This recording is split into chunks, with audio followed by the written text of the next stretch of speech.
America, welcome to the Business Pulse. I'm Chuck Barham. We're brought to you by the Freedom Chamber online at the Freedom Chamber at freedomchamber.net. We are the pro-American business network.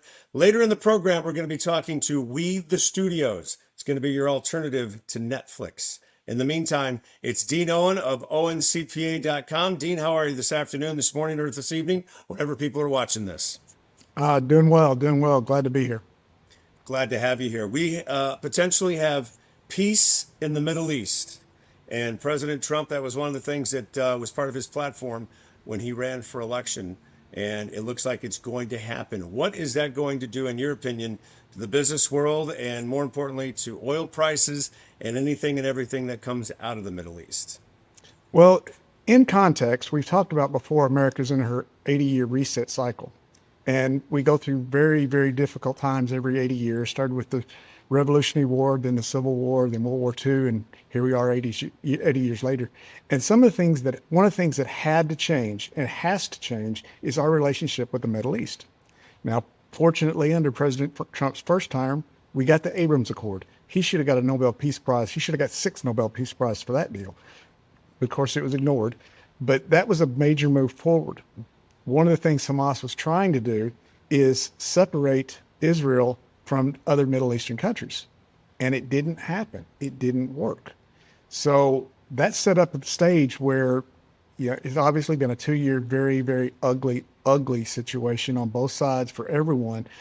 But if this gets pulled off, then at least we're going to have a season where they've all agreed to peace, and it will make it much easier for other Middle East nations to recognize Israel, because that's still a problem. There's still nations that do not recognize Israel has a right to exist. And by doing so, you start normalizing relationships, you start normalizing oil flows, you start normalizing trade, you eliminate a massive security threat to the entire globe. And when you don't have security threats, or you eliminate security threats, it makes it much easier to do business. It makes it much easier to get product in and out of different parts of the countries of the world. I think eventually this turns to Iran, and Iran sees this, and what's the impact going to be there? I think that's going to be the biggest impact, is Iran is going to have to take a double step backwards and reevaluate and say, wait a minute, that did not work. And that was very well orchestrated. How they ever got past the security and got all the intel on to do that, I will never know. But it was also obviously a colossal mistake on Israel's part to let that happen, but it was very well coordinated. And the world has watched as Israel just took an absolute bloodbath and then has just absolutely stood and said, no, we will not relent. Some of the countries in Europe, they're just absolute idiots of rewarding Hamas for their attack by recognizing Palestinian state. The Palestinian state has never been a state. It's a rogue group of people that every time they've migrated to another country, they've created massive conflict and disharmony and poverty, and so that none of the other Middle East countries want them. So if they can set up a government and actually govern, and Hamas not have any means of say or any input, this might be the thing that changes the thousands of year war. Be amazing. Be amazing if it did. And God bless President Trump and his cabinet, the work they've been doing behind the scenes on bringing this potential peace deal to the table and getting it signed off on at least step one. And most importantly, right out of the gate, getting the hostages back, which I hear will happen potentially on Monday. The government shutdown. People are liking it. Wall Street's liking it. I had some friends and family that flew out of O'Hare. They had no problems. They had a little delay because of some weather that had happened. But outside of that, the government shutdown hasn't really had that huge impact cratering effect that a lot on the left said it was going to have. What does that mean, Dean? I think President Trump he's played his cards so perfectly. He thinks so many steps ahead of everyone else in the game. And here we are, we're not spending money on a bunch of government employees we don't really need. And President Trump's got every card to play.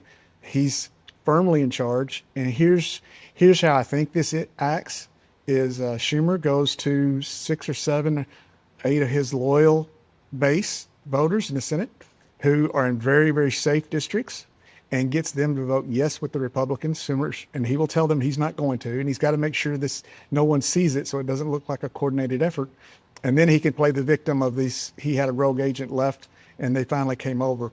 But at some point I believe probably in another week or so, the Democrats are going to figure out that this is not working. It's not going to work. It's only going to get worse for them. How in the world did this president arrange it so the GOP is winning the race and winning the political debate over who's at fault for the shutdown? So things have changed. The media does not have the power it did before, so it doesn't have the messaging. Of course, all the mass media and the lamestream media still blames Trump, but we all know the truth is that the Democrats are asking for over $1 trillion for things like transgender studies for monkeys in Africa, and just crazy stuff. And, and giving away our hard-earned money and our children's hard-earned money to buy health insurance for people that are not even supposed to be here. Everybody wants American citizens. We want to help each other. That's part of our job, but not illegals that come here and gang members and gangbangers and MS-13 getting free health care from the American people, taxpayers. Really? That's just how did this debate ever become even conceivable, much less the real deal? So well, we've got the right man in the office now, and the right cabinet, and the right people in place, and hopefully we can find some resolve to it sooner than later. And I want to run up against a hard break here in about 4 minutes, Dean. I want to talk about it being October already. It's hard to believe that it's already October. We're in the fourth quarter. I'm going to take it down to a micro level. What should business owners be doing as they're looking forward into 2026 and some of the changes in the tax code? What should they be prepping for? What should they be preparing for? Because I think that's an important part of why we're here at the Freedom Chamber, to help small businesses, mid-sized businesses get that jump start and that leap as they head into the new year. Well, because of the One New Beautiful bill made permanent full expensing of equipment, and Section 199, which is the qualified business income deduction, business owners have an opportunity here to fine tune their numbers going into the last of the year to just absolutely maximize the qualified business income deduction, which is a huge issue. 20% of your profits taken off as a deduction. You can make those numbers work by how much expensing you do with depreciation. So that's what business owners need to be thinking about. We also need to be doing any year planning. Small business owners who are sole proprietors, if you've got children under 18, they are your best form of tax break. Put them on payroll. You don't have to pay Medicare and Social Security. They don't have to pay Medicare and Social Security. You create a $15,000 additional standard deduction for each child you put on payroll. There are a few things you want to do. You've got to do that right. It's not hard. It's not complicated. It's simple, but simple can be important. So it's simple we do that right. We want to make sure we've got a Section 105 plan put in place to make sure the health care, we're getting that as a deduction on your business return. We may need to hire a spouse for benefits only. There's an Augusta rule, which you've got time for. You can rent your home to your business for 14 days a year, and that is a business deduction that you as an individual taxpayer do not have to put on your tax return. It is legal. I didn't make the rules. I just know them. It's called the Augusta rule. It's one of the easiest tax breaks. It takes about 2 minutes to do. And again, it does take about 2 minutes of getting it right, but once you do the 2 minutes, you're done. So lots of things there. You need to be doing the planning. You need to give us a call or get with whoever does your planning and put attention to the new rules. There's a lot going on with the One Big Beautiful bill. Everybody's situation is different. Every tax plan is unique. So get somebody on your team. And if you don't have a team, get in touch with my team, reach out to us. It costs absolutely nothing for the conversation and friendship. Well, where can they find you at, Dean? That's the most important thing. Where can they find you? ONCPA.com. You can jump on there. You can jump on a landing page. You can ask us through text. We'll get you answers back as quickly as we can, generally the same day. And we'll try to connect and see if we can do something to help or go from there. Highly recommend you also subscribe to Dean's newsletter. You can find that online at oncpa.com. Also, our partner in crime is on assignment today, Rod Martin. You can also sign up for his Martin Report at rodmartin.org. On the backside of this break, we're going to start a new segment, and we're going to bring in Weave the Studios. It's your alternative to Netflix. They're a member of the Freedom Chamber, and we'll have them on next as you're inside the Business Pulse. Hey, the Freedom Chamber is amazing. I'm so glad that we get to be here on the Freedom Chamber's Business Pulse. This is an organization you should support. It's an organization of which you should be a member. The Freedom Chamber is getting important things done in this country. And honestly, we need spaces for people who believe the sorts of things that if you're watching this, you probably do. We have gone through this extended period of not just canceling individuals, but just boycotting businesses and doing terrible things, debanking. Nigel Farage, who is likely to be the next prime minister of the United Kingdom, was actually debanked by all the major banks in the United Kingdom. And of course that happens here, and we get de-insured and all these terrible things. The Freedom Chamber is fighting for you. The Freedom Chamber is here to make sure that you're protected, that your values matter, they count, and they're in the public square. So I encourage everybody to join the Freedom Chamber.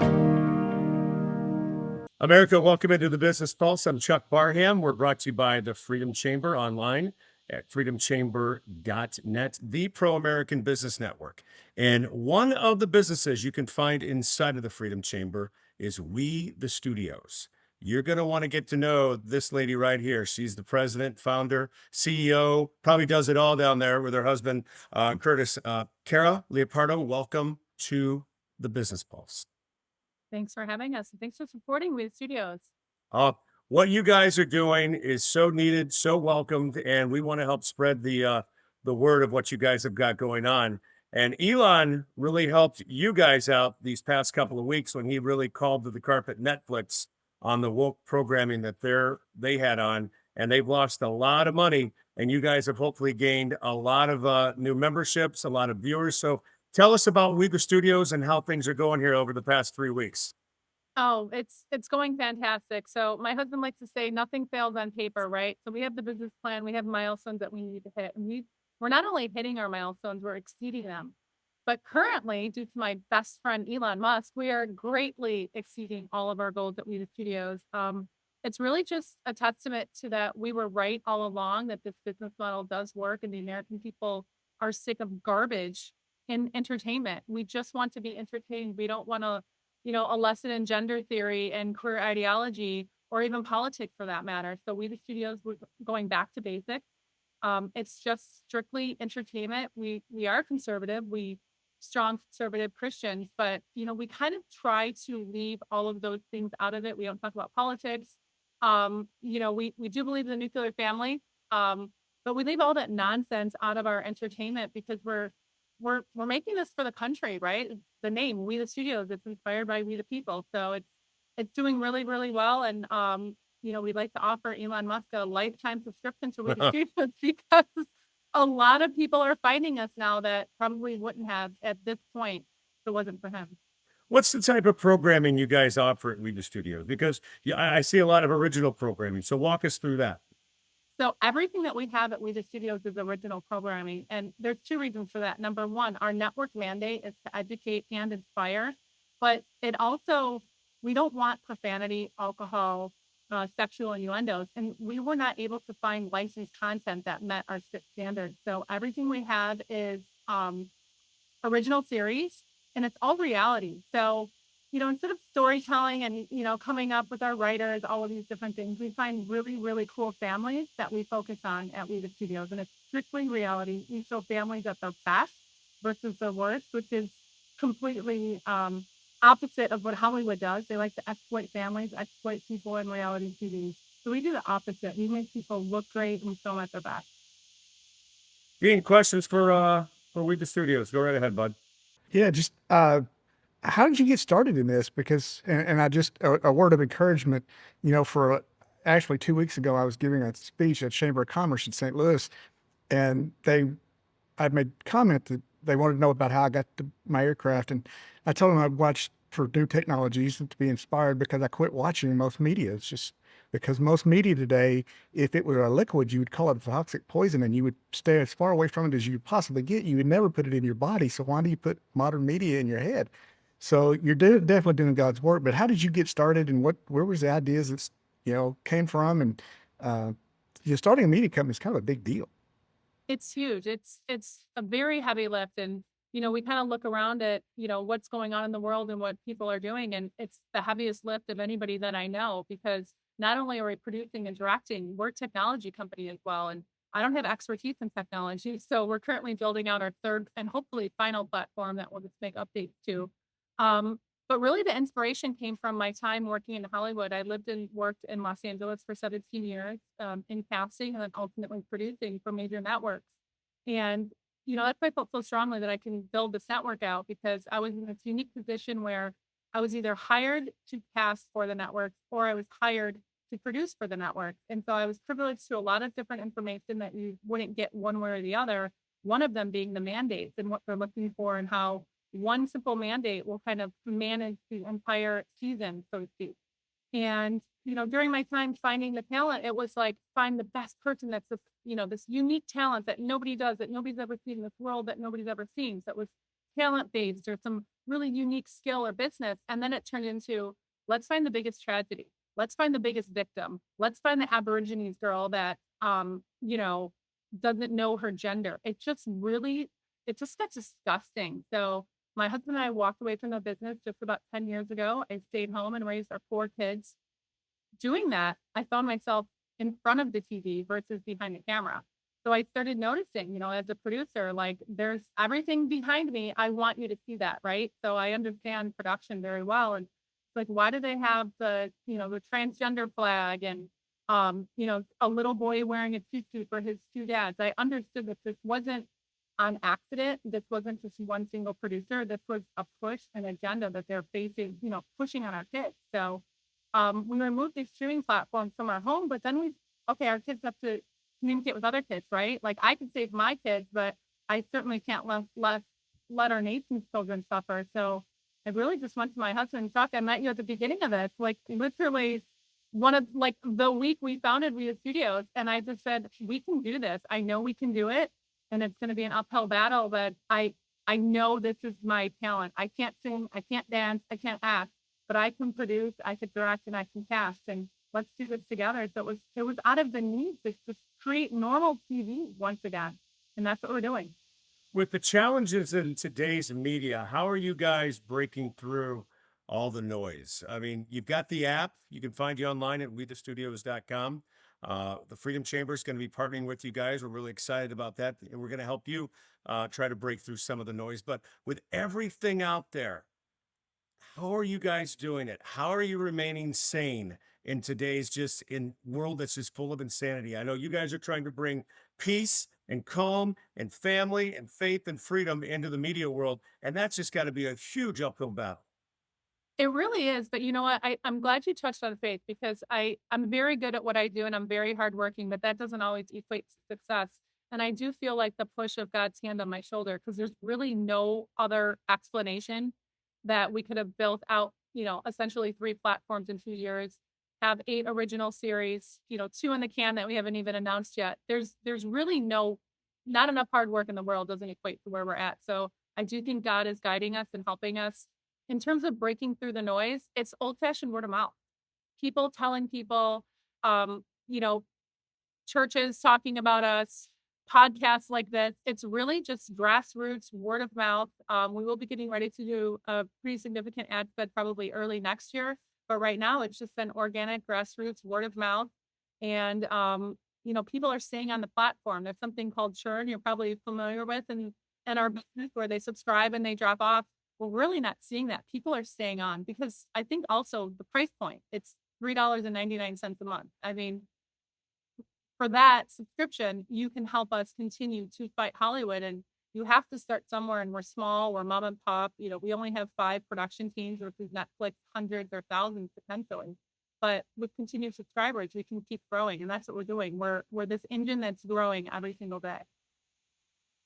With that too, Carol, with that, what's the one thing, or maybe there's a couple of things, once you got into this and you really got into the deep end of the pool, you went, wow, I wish I had known that, or wow, I'm glad I know that now as a business You know, owner.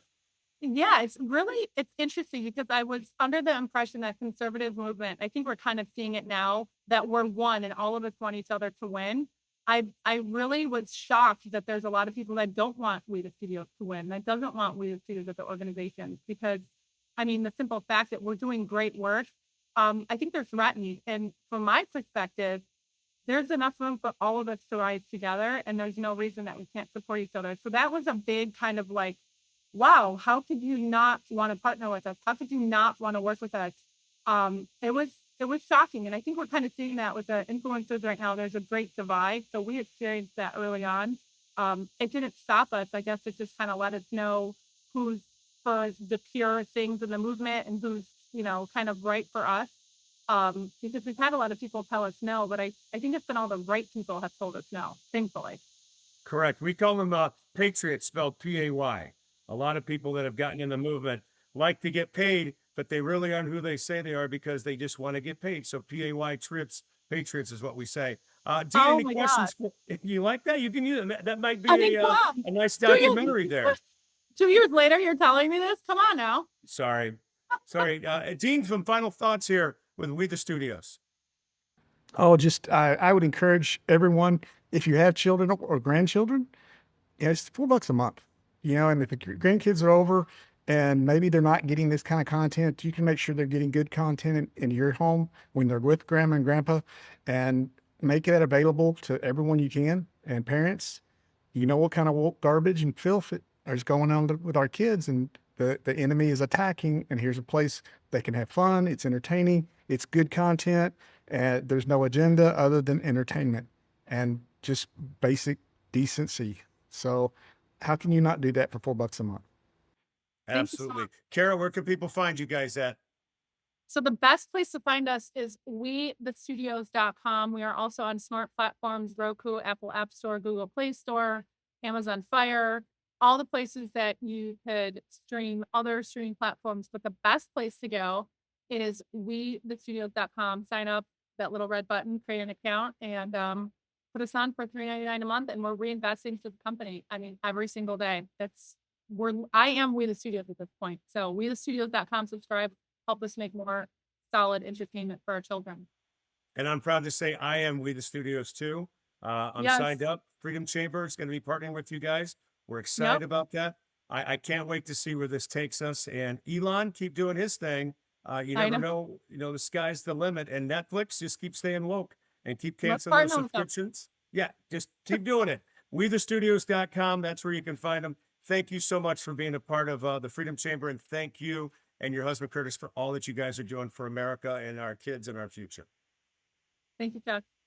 Thank You're you. welcome. This has been the Business Pulse, brought to you by the Freedom Chamber, online at freedomchamber.net.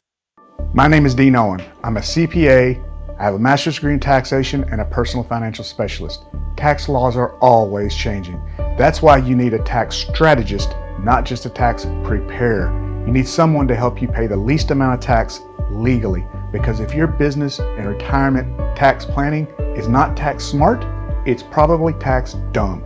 Let's fix that today. Call me. Let's disinherit the government and not your kids. That's what my team and I do. This is who we are. I'm a combat veteran, unapologetically American, unapologetically pro-God, pro-life, and pro-Second Amendment. If those are the values you seek in a tax and money advisor, call us. Again, let's disinherit the government and not your kids.